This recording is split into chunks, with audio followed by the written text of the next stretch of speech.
Paul, thanks again for being with us.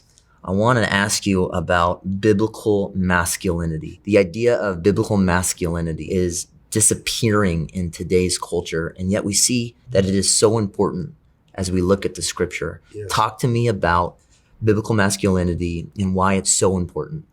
Well, first of all, there is a difference between a man and a woman. I know that in today that's shocking, but Paul told the Corinthians, act like men. There had to be a basis for that. But here's what we need to understand. Let's say that my father's generation, and for the most part my generation, the idea of being a man was John Wayne. Okay?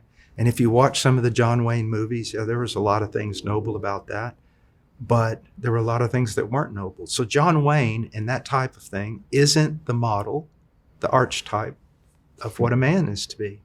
And then if you go to the other extreme, which you seem to find today, it's the very opposite of that person, a very passive, delicate man, a fearful man. It's like his psyche is broken and he just crumbles.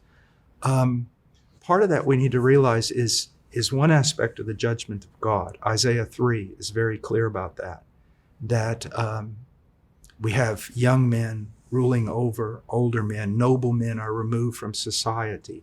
And there's all sorts of things revealed there in Isaiah 3. What we've got to realize is this. Our main problem is simply, again, not studying the Bible. Our main problem is not looking at Christ, or looking at Christ through some filtered lens rather than the raw scripture. My desire is not to be like John Wayne. It's also not to be like the other extreme. I want to set my sights on being like Jesus Christ.